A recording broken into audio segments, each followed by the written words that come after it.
Қайырлы күн, қыздар. Бүгін сіздермен уйгурский самсаның жасалу жолын көрсететін боламын. Бұл ұйғыр самсасының ерекшелігі тестасы енді жеген кезде ауызда еритін песочный слоеный тестодан жасалады. Салмасына қалауларыңыз бойынша етпен, тауықтың төс етімен, болмаса асқабақпен жасасаңыздар болады. Мен сиыр етімен жасадым. Алдымен тестасын дайындап аламыз. Ол үшін бізге 500 грамм ұнға қатып тұрған, яғни морозильникте болмаса холодильникте тұрған 250 грамм сары майды үккіштің үлкен бөлігінен өткізіп қамыр илеп алатын боламыз. Бұл ұйғыр самсасы кез келген адамның көңілінен шығатындай керемет дәмі ауызда еритін самса.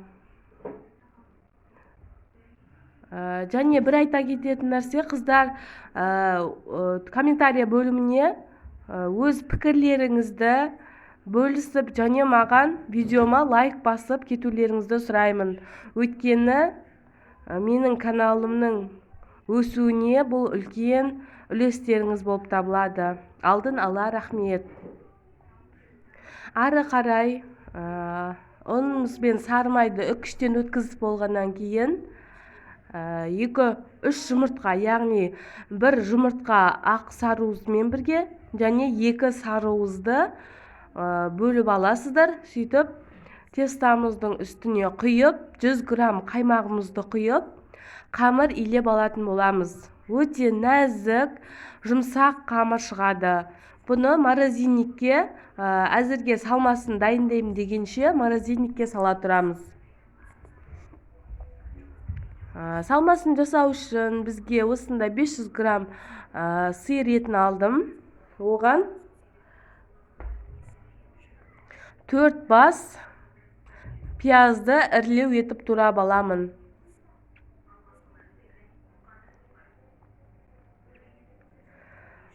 Пиязымызды турап болғаннан кейін мен үлкен бір бас картоп қостым. Өз қалауларыңыз бойынша картоптың орнына асқабақ қоссаңыздар да болады. Менде дәл қазір асқабақ болмағандықтан картопты қосып алдым. Біздің отбасымызға осылай ұнайды. Және дәміне қарай 2 шай қасық тұз және 2 шай қасық бұрыш, қалауларыңыз бойынша сарымсақ қоссаңыздар болады. Және приправа, сиыр етіне арналған дәмдеуіш қоссаңыздар да болады.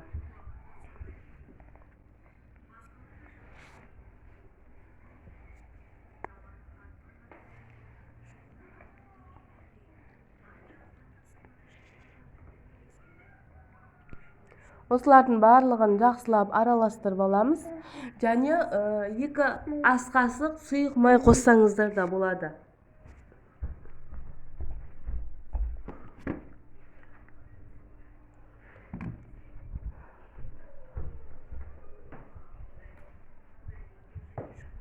Одан соң бізге қамырды ортасына жағуға май қажет болады. Яғни сары май болмаса, үйлеріңізде қандай май бар? Құйрық май болса, құйрық май мен сары майды араластырсаңыздар да болады. Мен құйрық май салған жоқпын. 50 грамм сары майды ерітіп аламыз. Бірінші ерігеннен кейін пока қамырыңызда жаям дегенше суып тұратын болады. Мен қамырды 2 бөлікке бөліп алдым. Негізі үлкен бір зуала етіп жайсаңыздар да болады. Кәдімгі еттің қамырын жайған секілді осылай ұн сеуіп отырып жайып аласыздар. Жұқа етіп. Жайып болғаннан кейін бірінші бөлігін арасына ұн сеуіп отырып, бір-біріне жабысып қалмас үшін осылай жинап алдым. Одан соң екінші бөлігін жаятын болам. Екінші бөлігінде осылай ұн себе отырып жайып аламын. Еш қиындықсыз жайылады. Себебі құрамында сары май бар. Сондықтан 1-2 минуттың ішінде өте жылдам жайылады.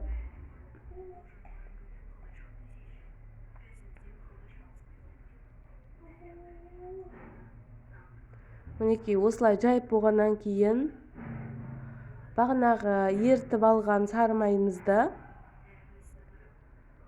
бетіне толық барлығына тегізе отырып жағып аласыздар.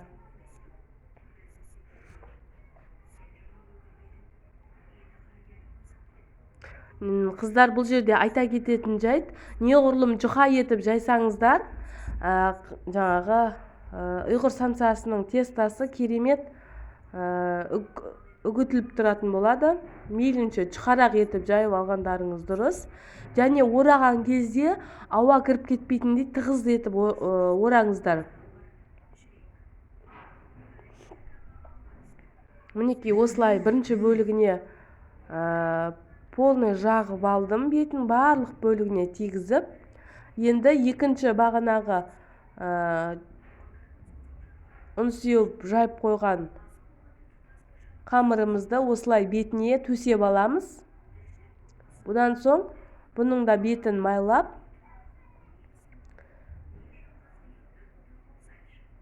тығыз етіп орап алатын боламын.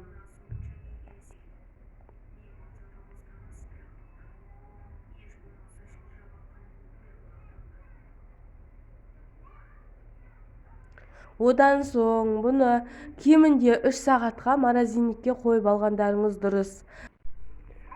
Болмаса, алдын ала 1 тәулік бұрын жасап, морозильникке салып қоятын болсаңыздар, майы жақсы сіңіп, қатпарлы бола түседі. Мінекей, осылай дөңгелетіп, ауа кірмейтіндей тығыз етіп, тағы да үстінен басып шығамын. Және осыны пищевой пленкаға немесе пакетке салып, морозильникке салып қоямын. Менікі 3 сағат тұрды. Бұл асығыста болды. Асықпасаңыздар 1 тәулікке салғандарыңыз дұрыс негізі. Мінекей таразының көмегімен осылай өзіңізге қажетті бөлігін бірдей етіп бөліп аласыздар. Менде бұл 40 граммнан 33 штук теста шықты. Осылай өзімізге ыңғайлы етіп дөңгешелеп алып, жайып, жинап шығамын. Өзімізге қажетті бөлігін ғана ала тұрам, қалғанын холодильникке сала тұрамын. Себебі құрамда май болғаннан кейін тез еріп босаңсып кетеді.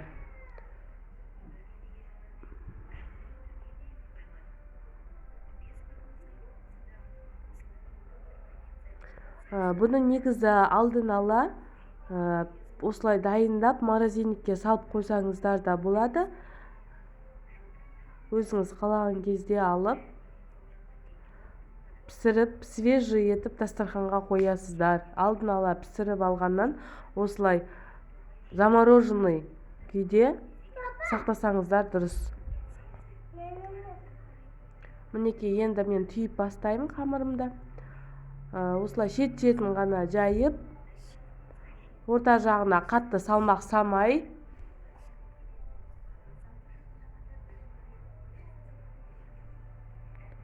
жан жағын ғана жайып аласыздар.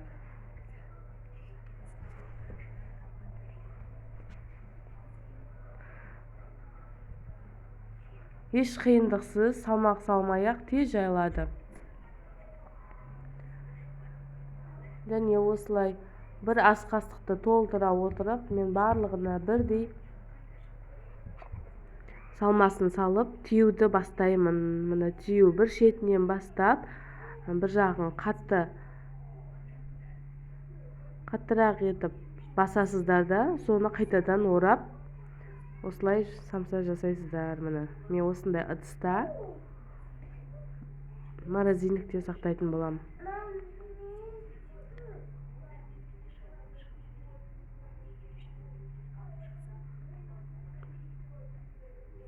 Мінекей. Екінші қамырымызды түйіп бастадық.